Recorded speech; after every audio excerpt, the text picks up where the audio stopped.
ॐ दक्षिणास्य समारम्भा शङ्कराचार्यमध्यमा अस्मदाचार्यपर्यन्ता स्मर्या गुरुपरम्परा श्रुतिस्मृतिपुराणानाम् आलयं करुणालयं नमामि भगवत्पादं शङ्करं लोकशङ्करं शङ्करं शङ्कराचार्यं केशवं बादरायणं सूत्रभाष्यकृतौ वन्दे भगवन्तौ पुनः पुनः ईश्वरो गुरुरात्मेति मूर्तिभेदविभागिने व्योमवद्व्याप्तदेहाय दक्षिणामूर्तये नमः। परिज्ञानाश्रम श्रीगुरुशङ्कर परिज्ञानाश्रम शङ्कर सद्गुरु केशववामन कृष्णपाण्डुरङ्ग आनन्द परिज्ञान गुरु सद्यो जात शङ्कर सद्गुरु गुरुर्ब्रह्मा गुरुर्विष्णु गुरुर्देवो महेश्वरः गुरुः साक्षात् परब्रह्म तस्मै श्रीगुरवे नमः। ॐ सहनाववतु सहनौ भुनक्तु सह वीर्यङ्करवावहै तेजस्विनावधीतमस्तु मा विद्विषावहै। ॐ शान्ति शान्ति शान्तिः। पार्थाय प्रतिबोधितां भगवता नारायणेन स्वयं व्यासेन ग्रथितां पुराणमुनिना मध्ये महाभारतम् अद्वैतामृतवर्षिणीं भगवतीम् अष्टादशाध्यायिनीम् अम्ब त्वामनुसन्दधामि भगवद्गीते भवद्वेषिणीम् यं ब्रह्मा वरुणेन्द्ररुद्रमरुतः स्तुन्वन्ति दिव्यैस्तवैः वेदैः साङ्गपदक्रमोपनिषदैः गायन्ति यं सामगाः ध्यानावस्थिततद्गतेन मनसा पश्यन्ति यं योगिनः यस्यान्तं न विदुःसुराः सुरगणाः देवाय तस्मै नमः। So now Lord Krishna is actually summing up the 5th chapter, and as we know, the 5th chapter is called as the Sarva Karma Sannyasa Yoga, or giving up or sannyasa by mere knowledge, where the entire kartritvam itself is given up. We saw all these things in the entire 5th chapter. Now he is in the last two verses, that is the 25th and the 26th verse of the 5th chapter. Krishna is actually completing the topic of karma sannyasa. And here, what is he doing? He is summarizing what is Jnana Yoga and what is the phalam of Jnana Yoga. Both the 25th and the 26th are a continuum. They are continuing with the same topic, one after another. Now, what we already started seeing the 25th verse last time. What he said in the 25th verse was, the one who has entered into the Jnana Yoga, after sufficient preparation of the mind, following Karma Yoga, developing adequate Chitta Shuddhi, and then exposing oneself to the teachings of Vedanta by a guru, with a guru, ultimately is called what is called as Jnana Yoga. Can we define this Jnana Yoga? Jnana Yoga is defined as a committed and a consistent study of scriptures. Consistent and committed study of scriptures for a considerable period of time. It's not just a temporary interest in it, but for a considerable period of time under a guru, with the help of a guru. This is what is called as Jnana Yoga. And for that Jnana Yoga, the preparation was talked about in a part of the 2nd chapter, in the entire 3rd chapter, in parts of 4th chapter, and in parts of 5th chapter as Karma Yoga. Karma Yogena Chitta Shuddhihi, and then exposing oneself to this teaching. What is this teaching? Scriptural study means what? The scriptures that talk about me, the Jiva, the Jagat, and Ishvara. The scriptures, Vedanta, which gives me the true nature, the Swarupam of Jiva Jagat Ishvara, exposure to this knowledge is what is called as Jnana Yoga. And such a person, the person who has successfully gone through this sadhana, these stepwise sadhanas, as explained by Lord Krishna, such a person ultimately gets this knowledge which totally frees him from samsara, total freedom from sorrow, total freedom from shoka, raga, shoka, moha, which was the vishada of Arjuna, as we saw in the very first chapter. Now, in the 25th verse, just summarizing it briefly, he says that those who have already developed sufficient preparation of the mind, who have been sarva bhuta hite rataha. I'm not going to read this again because we have already read this verse last time. Those who have compassion and ahimsa towards all the other living beings, such people who have cleared their minds of most of the gross impurities like ragadveshas, those who have chitta shuddhi, sufficient chitta shuddhi, they are called as kshina kalmashaha, and they expose themselves to this Vedanta study under the guidance of a guru, and ultimately they get this knowledge which becomes a nishtha for them. Abiding in this knowledge, which is called as the jnana nishtha, such a jnani is called as a rishi here. Rishayah. Rishi. Rishati atmatattvam janati iti rishihi. So the jnani is called as a rishi because he has the vision of Vedanta, the vision of Atmajnana. Since this person has, he is called as a rishi. And these rishis, what happens to them? Labhante Brahma Nirvanam. Brahma Nirvanam means what? Brahmani Nirvanam. Brahmani Nirvritim. What is the meaning of that? Abiding in one's Atma Swarupa. Abiding in the Atma Swarupa is called as Brahmani Nirvanam. Totally abiding in one's own Swarupam, one's own nature. This is what is called as Brahma Nirvanam. And they become what? These people are Chinnadvaidaha. Chinnadvaidaha means they have absolutely no samshaya. Dvaida means samshaya. Now these jnanis have absolutely no samshaya about the Atma, the Jiva Swarupa, the Jagat Swarupa, and Ishvara Swarupa, as has been explained by the scriptures. Absolutely no doubt. So we have to see whether this knowledge that we are exposed to, if we are students of Vedanta, if we are students of Bhagavad Gita, off and on we have to see whether our knowledge is still fraught with lot of doubts, or this knowledge has become doubtless. So the Jnana Yoga, as I already have explained, has three parts. That is listening consistently, studying with the committed interest to the scriptures under the guidance of a guru. That is what is called as the Shravanam. And then constantly mulling over it, constantly thinking about whatever I have listened through the guru using Shastra. The Shastra Guru Vakya, Guru Mukhena Shastra Shravanam that I have done, I have to constantly go over it again and again. I have to ruminate over it again and again and make my knowledge absolutely free from any doubts. Doubt free knowledge is one thing which is going to really make an impact on me. If the knowledge is fraught with doubts, that does not mean that the knowledge is defective. It only means that my understanding of the Shastra is not sufficiently strong enough, and I have to listen again and again and again to the Shastra. Pauna Paunena Shravanam I have to do, and then gradually mulling over it, like chewing the cud, gradually all the doubts start disappearing. And when this doubtless knowledge over a period of time, with the help of what is called as dhyanam or nididhyasanam, which is the content of the next chapter.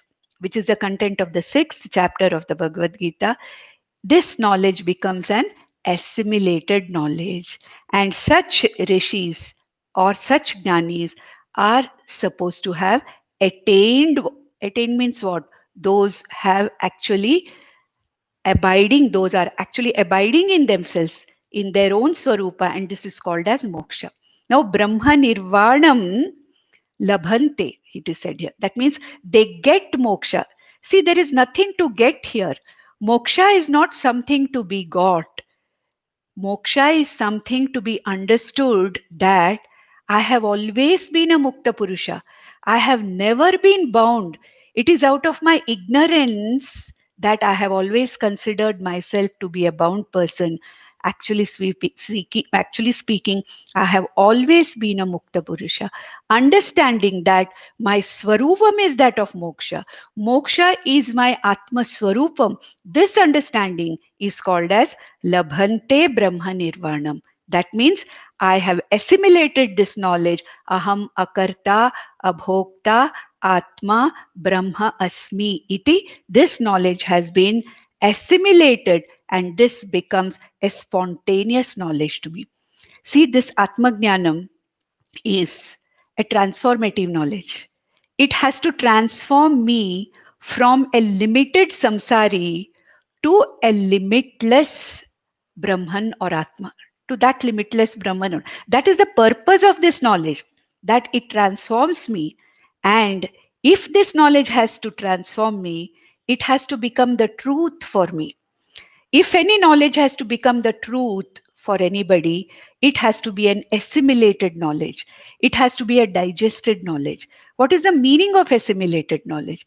It means that this knowledge is spontaneously available to me. Whenever I need it, wherever I need it, it is always there, understood so well that I don't have to make any effort. It is spontaneously available to me. This is what is called as the assimilated knowledge, which helps me to abide in my own Atma Swarupam. Now, the 26th verse, which is actually the last verse of this chapter, though there are three more, the last verse where there is a conclusion of Jnana Yoga, which is the central theme of the 5th chapter. What does he say now? Let's go to the 26th verse. Kama krodha viyuktanam yatinam yatachetasam abhito brahma nirvanam vartate viditatmanam. So here again, Krishna is tracing the path of a mumukshu. You know, whatever sadhana he has gone through, he's tracing it again, retracing it. And what does he say? Kama krodha viyuktanam. That is, those who have developed adequate nirvedam or vairagyam after having followed karma yoga for a sufficient period of time. And yata chetasam, we'll have to rearrange the words to see the correct meaning of the verse. So the first word we take is kama krodha viyuktanam. The second word we take is yata chetasam. Those who have integrated their body, mind, sense complex with Shamadhi Shatka Sampatti. We already have seen this. What is Shamadhi Shatka Sampatti? What is Vairagya? All these have been seen. If there is any doubt, care of Tattva Bodha. So the one who has integrated body, mind, sense complex, Shamanvita, mind, the Manvita, Indriyas, and the Buddhi, which knows what to do and when. The Buddhi has the discretion or the Viveka Yukta Buddhi. Such a person, when he is exposed to this Jnanam, when he studies the scriptures which talk about the Jiva Ishvara Aikyam, the Swarupam of Jiva, Ishvara and Jagat, such a person is called as a Yati. Who is a Yati? A Yati naturally actually means a sannyasi. Whereas here, in this context, Yati is the name given to a person who is having exclusively, who has exclusively given his time to Vedanta or exclusively given his time in knowing this language, this particular knowledge. Particularly, he wants to know the Swarupam of the self, Jiva Jagat Ishvara Swarupam. He wants to know. Such a person who's committed to knowing this is a person who is called as a Yati, excluding everything. Now, it doesn't mean that all the people who are karma yogis and going to be jnana yogis have to be sannyasis. It is not necessary. One may be a sannyasi who might have given up everything externally, but then if there is no concentrated effort on atmajnana, then such a person cannot be called as a sannyasi. In the Vedic times, sannyasa was meant for the exclusive pursuit of Atmajnana. And even now, I may be doing anything. I may be a householder. I may be earning my money by doing some kind of a profession. Even then, if the priority of my life, if the concentrated effort for most part of my day is in knowing the nature of Jiva Jagatishvara. If Atma Jnanam is my priority in life, all the other things being subsidiary to this priority, such a person can be called as a sannyasi or a yati. And such a person, when this jnanam is understood, when this Atmajnanam is properly assimilated, what happens to such a person? Abhitaha Brahma Nirvanam Vartate. Abhitaha means what? From both the sides, both ways. What is the meaning of both ways? He becomes a Jivan Mukta while living here and now. See, this knowledge of Atmajnanam is a transformative knowledge. We already said that. What is the use of getting this knowledge after death? This knowledge is something which has to be useful for me here and now. Now, while living itself, this knowledge should help me to get rid of all my emotional and psychological dependencies on the Jagat outside. And if this knowledge has to be a transformative knowledge, it should give me moksha here and now. I should understand that I am the Mukta Purusha here and now. Therefore, Abhitaha means both ways. This knowledge, once for all, forever frees me from this sorrow, from the sorrow of samsara, while living here and now itself. I don't have to wait for this knowledge for its phala to accrue like any other karma phala, because knowledge or atmajnanam is not a karma. It is the very knowledge, the phalam of this knowledge is in the knowledge itself. The knowledge and the result of the knowledge are simultaneous. Once I understand 2 plus 2 is 4, I don't have to wait for that knowledge to come after 1 day or 2 days. At the very time, at the very moment this knowledge has taken place, the understanding is also total. So such a person, a jnani, is free while he is living. We call such a person as a Jivan Mukta. And after the fall of this body also, after the death of this body also, such a jnani who has clearly understood that I am not this body, mind, sense complex, but I am this Nitya Shuddha Buddha Mukta Atma. Such a jnani who has assimilated this knowledge after the death of that particular body does not come back again into the cycles of birth and death, and this is called as the Videha Mukti. And this is the result which is enjoyed by whom? Viditatmanam. Vidita Atma means a jnani, the one who knows his Swarupam, the one who knows himself as Atma, Brahman, and not as an Anatma, body, mind, sense complex. Such a person is called as Viditatma. And for this jnani, the Viditatma, the result or the phalam of this jnanam is Jivan Mukti and Videha Mukti. So with this, the 5th chapter is over. So Om Tat Sat should have come. But then it is the convention in Bhagavad Gita to always introduce the next chapter with one or two verses. When this particular chapter is over, it is not simply ended there. The next chapter is introduced because, Krishna wants to show Arjuna that there is a connection between every chapter, which is called as a Sangati. I have already told you that every chapter is connected to the next chapter. Every verse is connected to the next verse. And now Krishna wants to show that Sangati between this fifth chapter and the sixth chapter. So the last three verses are the introductory verses, what are called as the Sutra Shlokas, or the introductory shlokas to the sixth chapter, which is called as the Dhyana Yoga.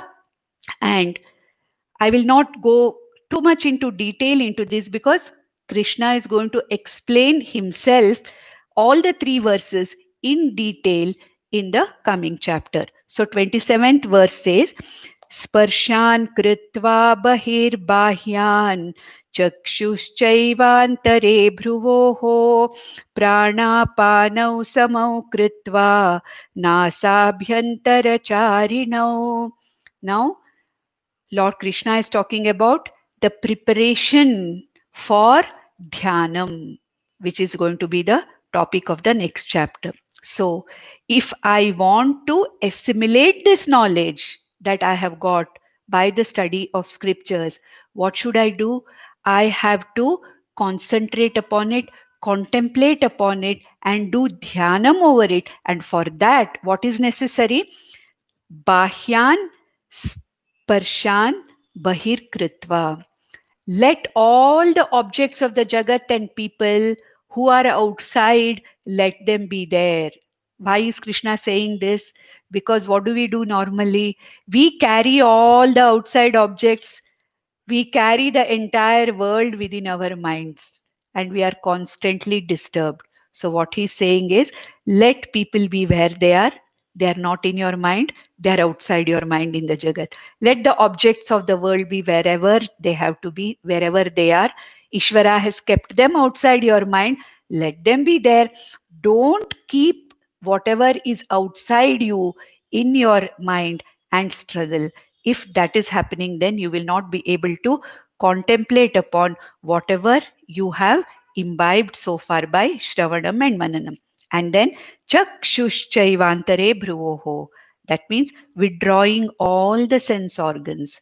The sense organs have a natural tendency towards going after the objects of the Jagat outside. And out of them, eyes are the strongest because the eyes are the ones who can really get distracted very easily by any name and form. So what Krishna is saying here is Chakshushchaiva antare bhruvoho. May you close your eyes in such a way that they are looking towards the center of your eyebrows and not looking outwards. What it means, it's going to be explained in the next chapter. Pranapanau samau kritva. May your exhalation and inhalation be regulated. Why? When the mind is disturbed, the breath also is disturbed. The breath is supposed to be the connection between the body and the mind. And when the body is disturbed, the mind is disturbed. When the breath is disturbed, the mind is disturbed. So, for an undisturbed or a calm mind, if the breath or the breathing is regulated, it is said that the mind also calms down. So he says, prana panau samau kritva. That means regulating your breathing. What is to be done? Pranayama, other things we'll see later. Then nasabhyantara charinau pranapanau. That inhalation and exhalation which is happening in and out of your nostrils, let it be regulated. Then in the next verse, again Krishna talks about the preparation of the mind and the body for going into Dhyana Yoga. Now let us see the 28th verse. यतेन्द्रियमनो बुद्धिः मुनिर्मोक्षपरायणः विगतेच्छाभयक्रोधः यः सदा मुक्त एव सः. So, yatendriya manobuddhi. the one who has withdrawn his sense organs and the mind from the Jagat outside. And Munihi Moksha Parayana. So let the meditator, or may you, he's telling Arjuna, may you, Arjuna, who is going in for this dhyana yoga or meditation, may you have your focus only on the object of meditation. May your focus be only on what is going to be meditated upon. And for this, Vigata Ichha Bhaya Krodha. Already as a karma yogi, you have sufficiently diluted your ragadveshas and you are sufficiently without Vigata Ichha Bhaya Krodha.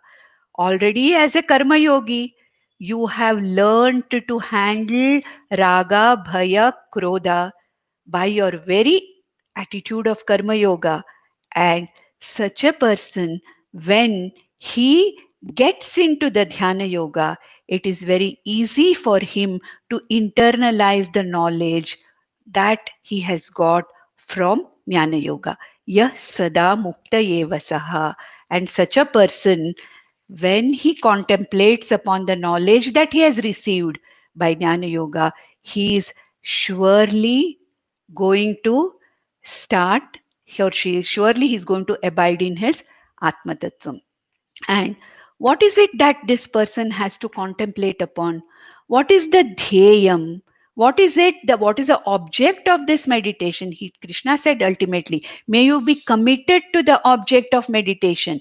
Moksha parayanaha. May you be committed to the Nyaya Vastu, or the object of contemplation or dhyanam.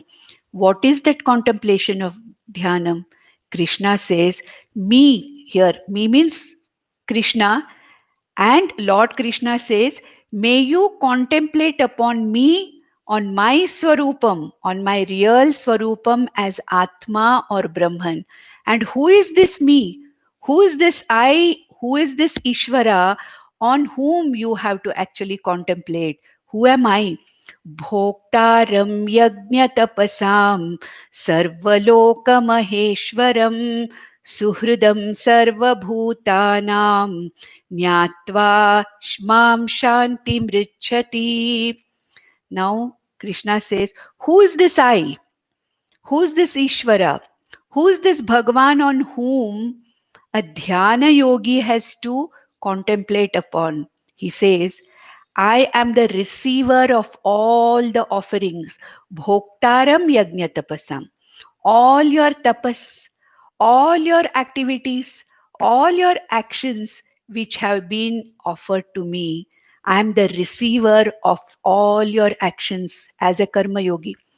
I am the receiver of all the tapas and all the rituals that you have done as a karma yogi. And who am I? Sarvaloka Maheshwaram.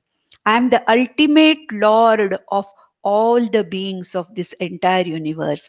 And where am I available? Do you have to look for me here and there? He says, Suhridam Sarvabhutanam. Suhridam word actually means a friend. We have seen that, earlier. Now we are going to see it in the 6th chapter. Here, Suhridam means I am that consciousness, that Paramatma, which is abiding in every living being. Suhridam Sarvabhutanam. In the hearts, in the buddhi of every living being, I am abiding as that consciousness. I as the consciousness, I as Ishvara, I as Paramatma abide in every living being, in the heart of every living being. And may you understand me as the very object of your meditation. So I, Ishvara, Paramatma, the Atman, the consciousness which is abiding in the heart of every living being, is the object of your dhyanam. And knowing me thus, Nyatva Mam, knowing me thus, Shantim Richyati. That means this is how you will really find abidance in your Sukha Swarupa, Shanti Swarupa, Atma. With this, the 5th chapter is over, and so we can say, Om Tat Sat इति श्रीमद्भगवद्गीतासु उपनिषत्सु ब्रह्मविद्यायां योगशास्त्रे श्रीकृष्णार्जुनसंवादे संन्यासयोगो नाम पंचमोऽध्यायः. Now we'll directly go to the 6th chapter. Now let me give an introduction to the 6th chapter. Now 6th chapter is called as Dhyana Yoga. Dhyana means meditation or contemplation. We have to understand that dhyana has actually two aspects to it. What is dhyanam? Now, contemplating upon Ishvara or God with a name and form. With a name and form like my Ishta Devata, Rama, Krishna, Devi, Ganesha, whatever it is. When I contemplate upon Ishvara with a name and form for the purpose of developing Chitta Naishchalyam. What is Chitta Naishchalyam?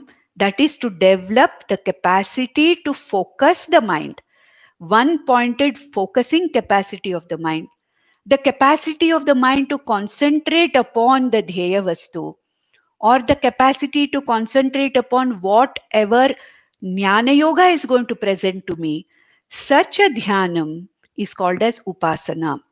See, in the 2nd to the 5th chapter, Lord Krishna did not speak anything about upasana. Okay, he only spoke about karma yoga, jnana yoga.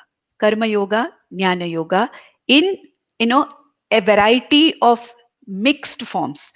The 2nd chapter was jnana yoga, karma yoga mixture. The 3rd chapter was predominantly karma yoga. The 4th and the 5th chapter were predominantly Jnana Yoga with a little bit of Karma Yoga. But nowhere in these chapters did Bhagwan talk about Dhyanam. Now, there is another intermediate step between the Karma Yoga and Jnana Yoga, which I have mentioned in passing, which is called as the Upasana Yoga. Now, with Karma Yoga, Chitta Shuddhi is talked about. Chitta Shuddhi means clearing of the mind of Raga Dveshas, dilution of Raga Dveshas, developing a kind of an asakti or indifference to the objects of the world outside, and which is called as Chitta Shuddhi. Now, Chitta Shuddhi alone is not sufficient. The Chittam or my mind may be cleared of its gross impurities like Raga Dveshas. However, every mind naturally goes wandering here and there. And if the mind has to be trained to be one pointed, if the mind has to be trained to be able to concentrate on something, it is very necessary to do what is called as upasana. And what is upasana? Upasana means here contemplating upon one particular name and form, my Ishta Devata, and continuously the thought being directed for a certain period of time. Every thought is the thought of that particular name and form. We can call it the japa also. Now we know the japa has 3 varieties. The loud one, then we have the whispering one called as the upanshu japa. But then the dhyanam is what is called as the mental or manasa japa. When you do the manasa japa, what is happening here?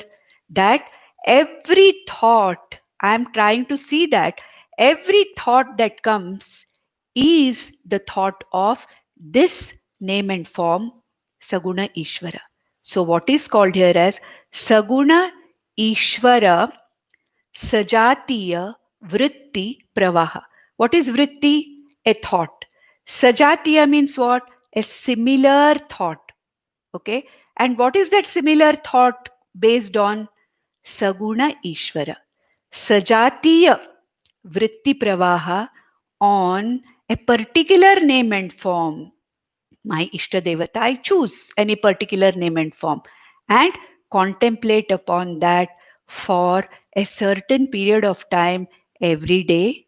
And then every time, the whole day, I'm all the time that contemplation is going on in my mind, in my subconscious.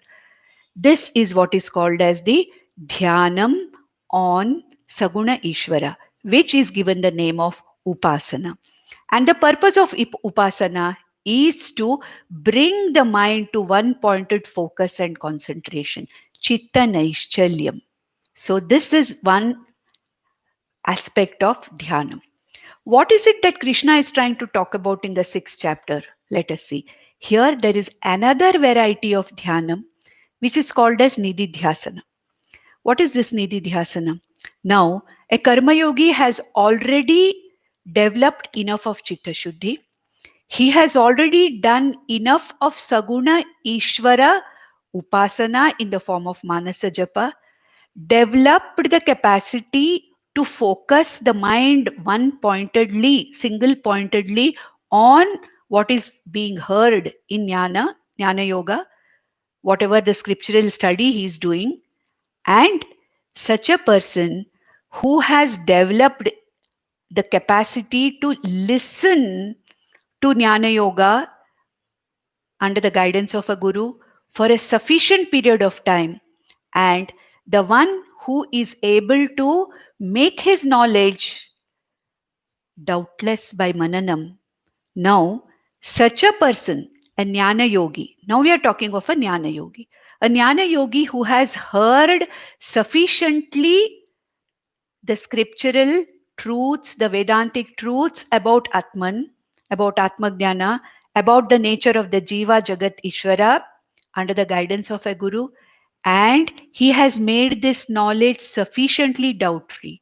But in spite of this, the knowledge has not become an assimilated knowledge in a person.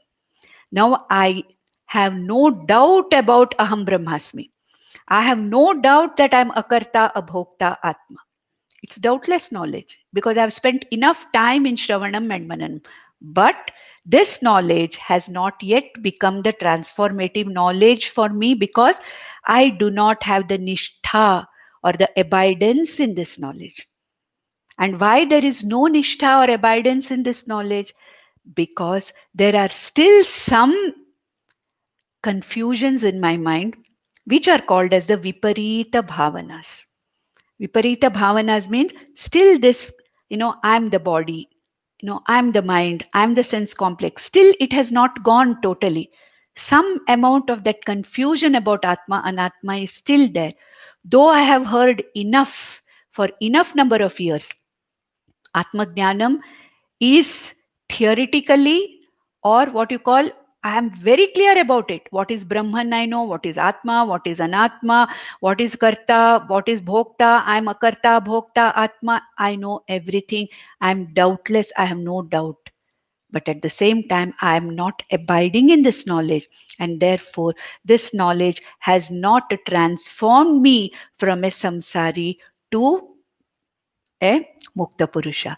And the process of making this knowledge assimilable is called as Nididhyasana. Nididhyasana is the process of making the knowledge that is heard through Shravanam and the knowledge which is made doubt free by Mananam, I assimilate, I absorb, I digest, and this knowledge becomes a spontaneous knowledge available to me at all times. The process of making this knowledge a spontaneous knowledge available to me all the time. This process is called as Nididhyasanam. And Nididhyasanam is also a dhyanam. Nididhyasanam is also contemplating on the Vedantic truth, on Aham Brahmasmi iti or Aham Akarta Atma iti. I constantly contemplate, not japa, I don't simply repeat it, but I contemplate upon this one particular thought all the time till this becomes a subconsciously available spontaneous knowledge to me. This is called as Nididhyasanam. So, Dhyanam can be Upasana on Saguna Ishvara, or Dhyanam can be Nididhyasana on the Swarupam of Atma, on my own Swarupam, contemplating upon what I have heard to make this knowledge absolutely available to me all the time. and abide in that knowledge without any shaking. That is what is called as the nishtha. Nitaram sthiti is called nishtha. That means undisturbed. I am totally abiding in this knowledge and I don't get disturbed by anything else. This is what is called as Atmanishta, Brahmanishta or Jnananishta. And what is Krishna talking about in the sixth chapter? He is going to talk about Nididhyasanam as the Dhyanam. He's not going to talk here about Saguna Ishvara Dhyanam as an Upasana, because from the seventh chapter onwards, when Krishna talks about the very Swarupam of Ishvara, when he talks about the nature of Ishvara, there the Saguna Ishvara Upasana comes. But here, Krishna is talking about Nididhyasanam. Let me give you a small example of what is Nididhyasanam. Now, supposing we have a glass of coffee and I put two teaspoons of sugar in it. I want 2 teaspoons of sugar. I put the sugar in it. But then, if I drink the coffee like that, what happens? I do not feel the sweetness of the coffee. Yes, I have put the sugar, I have added the sugar to the glass. But even then, the coffee does not taste sweet. Why? Because I have not stirred it enough. When I put sugar into a glass of coffee or a cup of coffee, what do? I stir it.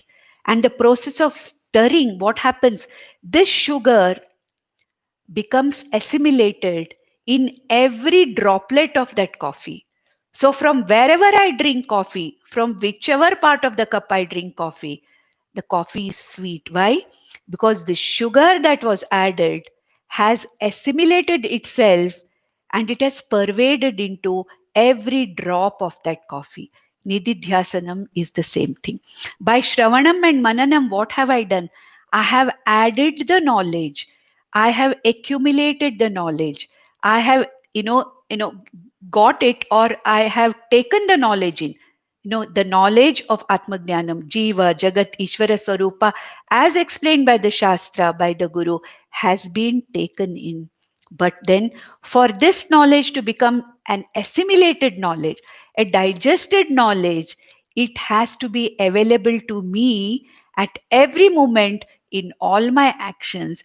And this process of stirring this knowledge, like I've stirred the coffee, with sugar, this process of stirring it so that, I am totally in this knowledge. This knowledge has become an integral, spontaneous, available knowledge to me. This process is called as Nididhyasanam. That knowledge which I already have, which is doubt free, but which is stirred literally, by the process of Nididhyasanam, so that this knowledge becomes spontaneously available to me. And this is what is going to be talked about by Lord Krishna in the sixth chapter. So now the first 3 verses, or maybe the first 4 verses, we can say, of the sixth chapter also, Krishna is giving an introduction of the general preparations as a continuation of what he talked in the last 3 verses of the fifth chapter. Okay, this chapter is called as Dhyana Yoga. Dhyana. This is the first time Krishna is using this particular word, Dhyana Yoga. He's calling it Dhyana. Dhyana Yoga means what? Nididhyasana. Here he's talking about Nididhyasana. After having talked enough about Karma Yoga and Jnana Yoga, now Krishna wants to tell Arjuna that preparing your mind for this knowledge and getting this knowledge is not sufficient, Arjuna, but you have to assimilate this knowledge. And the only way you can assimilate this knowledge is by a process called as Nididhyasana or Dhyanam. So, what is the preparation for this Dhyanam also? To go into Dhyanam, to follow or to be consistently with the Nididhyasanam, a person's mind needs to be prepared. So here again, Krishna is going to give an introduction of Karma Yoga. He says that Karma Yoga is a preparation or a sadhana for a person to go into this dhyana yoga also. I might have had sufficient preparation to expose myself to this jnanam by Shravanam and Mananam.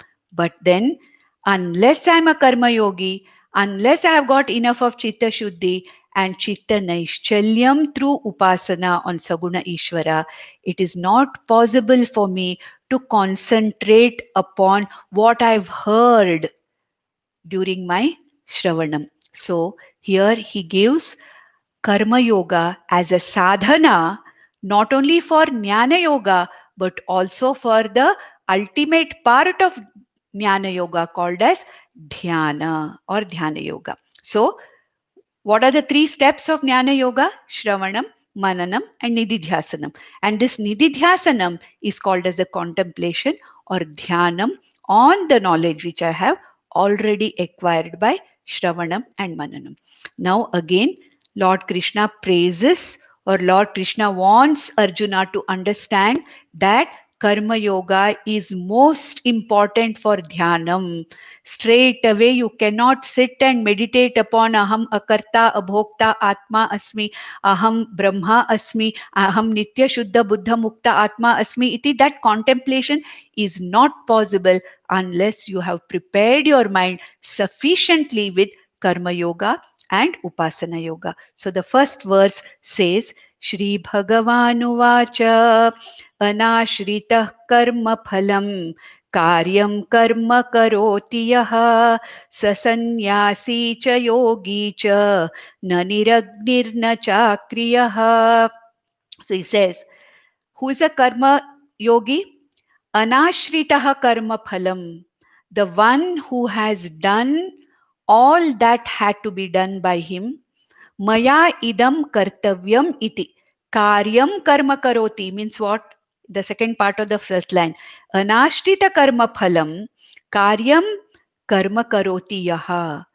Yaha, the one who does what has to be done, whatever is supposed to be done by him at that particular point in time, in that particular place, at that particular time, without entangling himself in what am I going to get? No. There is no sankalpa there in such a way that I am going to do this particular action for the sake of getting this result. That idea is not there. Why? Because he is a karma yogi. He has offered all his actions to Bhagwan and he is willing to accept whatever phala comes as Ishvara Prasada. Does it mean that the Karma Yogi does not have raga? Does it mean that the Karma Yogi does not plan for a particular result? He does plan. He also has the desire to accept a particular result out of his karma. He plans for that karma. He starts that karma. But then the karma is not done as my karma. The karma is not done as I am doing the karma, but the karma is offered to the Lord. Karma Yoga Buddhya. How? Maya idam kartavyam. This is what is to be done by me. I have to do this at this particular time and I am offering this to be done. Karyam karma. That which is to be done. I am offering it to Ishvara and willing to accept whatever may be the karma phala. Yes, I have a desire for a particular phala. If it comes, good. It is Ishvara's blessing. If it doesn't come, fine. It is the way Ishvara is trying to make me learn something. There is no question of a failure in the language of a karma yogi. There is no failure here at all. Either the karma, whatever result comes, it's Ishvara Prasada. If it is something which he did not expect or did not want, still it is not considered as a failure, but it is considered as an opportunity that Ishvara has given to learn something out of this mistake or learn something out of whatever has occurred. And such a person is called as a sannyasi. Why is he called as a sannyasi? A karma yogi is considered to be a sannyasi. Why? A sannyasi is the one who has given up. Anything that is given up, when a tyaga is done, he is a sannyasi. Such a person is a sannyasi. And a karma yogi has given up what? A karma yogi has given up entanglement, attachment to the very karma phala. The karma yogi has given up the entanglement of ahankara and mamakara to the very karma itself, and he's involving Ishvara in all his actions and accepting the results of the actions. Therefore, a karma yogi is no less than a sannyasi. Whatever may be the profession he is following, whatever he may be doing, he is no less than a sannyasi. So, sa sannyasi cha yogi cha. Such a person alone can be a yogi or a meditator. It is only such a person who is capable of going on to dhyanam also. Such a karma yogi ultimately is a sannyasi because he's given up identification with the karma and the karma phala.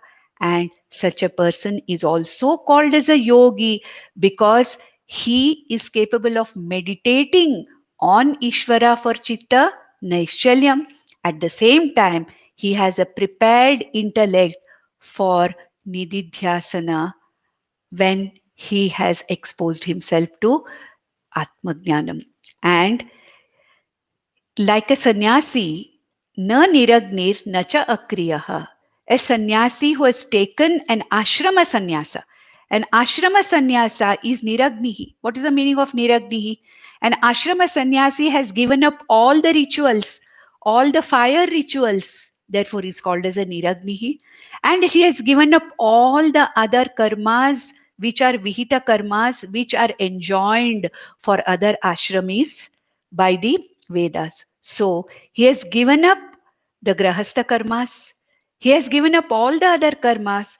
At the same time, he has given up all the fire rituals and Vaidika karmas, which require the fire, as a part of a Vaidika ritual or Vaidika karma. And such a person is called as a sannyasi. But mere giving up of karma, mere giving up of Agni, mere being a Niragnihi and Akriyaha does not make him a sannyasi. There should be absolute commitment to Jnanam, to know this. This is actually a sannyasi, and a karma yogi is no less than a sannyasi because he's given up the very attachment, ahankara, mamakara to every action of his and although the karma phala. And he's fit enough to be a meditator. Therefore, he can be called as a yogi also. And now in the second verse, Krishna says, यम संन्यासमिति प्राहुः योगं तं विद्धि पांडव न ह्यसन्न्यस्तसंकल्पो योगी भवति कश्चन. So the same thing, whatever idea was there in the first verse is now extended to the second verse also. What he says is, Yam sannyasam iti prahuhu yogam tam vidhi Pandava. Hey Pandava, hey Arjuna, that which is called as the sannyasa, may you also know that to be yoga also, karma yoga also, because karma yoga involves giving up. A mere external renunciation is not real renunciation, he says. The renunciation should be internal, that nothing belongs to me. Everything belongs to Ishvara. Whatever is given by Ishvara. Whatever I am is Ishvara's grace. Whatever is given to me, whatever I have is Ishvara given. Whatever is my action is Ishvara Sankalpa, not my Sankalpa.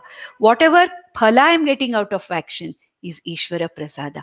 This is a karma yogi who is no less than a sannyasi, because a karma yogi has internally renounced the attachment and entanglement to the karma and the karma phala. Therefore, this karma yogi can be also called as a sannyasi, because he says, Nahi asanyasta sankalpaha yogi bhavati kaschana. Without this entanglement, attachment to sankalpa. What is the meaning of sankalpa? I am going to do this particular thing for the sake of this particular result. I want to do this karma for the sake of this result. Sakama karma, for the sake of this particular result. Attachment, entanglement with the sakama karma. At the same time, strong entanglement with this has to, maya idam syat, maya idam syat. This has to come to me. This has to happen to me. I am doing this karma for the sake of this. Now, this kind of a sankalpa for the sake of a particular result of the karma, unless this is given up, yoga is not possible. What yoga is not possible here? Here yoga means na yogi bhavati kaschana. Dhyana yoga is not possible. Jnana yoga is not possible. So yoga has many meanings. You know, yoga is a word which has many meanings, and a yogi also means many things. We have to see the context and understand what is the meaning of a yogi. Here he says, yogam or karma yoga is not possible without sannyasa. So a karma yogi is no less than a sannyasi, because he has given up, he has done the tyaga of any kind of a aham mama with the karma and the karma phala. And without giving up this ahankara mamakara with the karma or karma phala, in the form of sankalpa, for doing a particular action for the sake of a particular result, without giving this up, it is not possible for such a person to become a jnana yogi or a dhyana yogi. Now, does it mean that a karma yogi does not plan? No, it does not mean that it doesn't. Without planning, we cannot live in this jagat. It is not possible. We have to plan. But what is the meaning of planning here? Sarva Sankalpa Sannyasi means what? It does not mean he does not plan. Yes, he plans for an action. Yes, he executes an action. Yes, he has a particular interest in a particular phala. But then the sankalpa or the action or the karma phala is not something which is born out of ragadveshas. The sankalpa or the karma phala do not hold a person by the neck. They do not actually make a person dependent on them. Neither the sankalpa nor the action nor the karma phala makes a yogi a slave. He is the master. He plans. Planning is necessary. He plans, he executes with karmasu kaushalam. With all the dexterity, the planning is done. With all dexterity, the action is executed. But whatever is executed, whatever is planned, is offered to Ishvara as, Ishvara Arpanam, and whatever is coming in the form of karma phala accepted as prasada. And such a person is called as a Sarva Sankalpa Sannyasi, whom we have already seen in the previous chapters. And such a person who's a Sarva Sankalpa Sannyasi is capable of being a Jnana Yogi and a Dhyana Yogi. And from the next verse onwards, Lord Krishna, directly goes into the subject of Dhyanam, and he introduces two words, Arurukshuhu and Arudhaha. And let us see what these verses, what it means, and then gradually there is a build-up of what is this Dhyanam and how Dhyanam is to be done. What are the general, preparatory stages for Dhyanam? What is the process of Dhyanam? What are the obstacles to this Dhyanam? And what is the phalam of this Dhyanam? This entire thing is discussed in the 6th chapter by Bhagwan. With this, we will close today's session. Om Nandantu Sadhaka Sarve Vinashyantu Vidushakaha Avastha Shambhavi Mestu Prasannostu Gurus Sada Sarve Bhavantu Sukhinaha Sarve Santu Niramayaha Sarve Bhadrani Pashyantu Ma Kashchid Dukkham Apnuyat. Om Shanti Shanti Shanti. Om Namo Bhagavate Vasudevaya.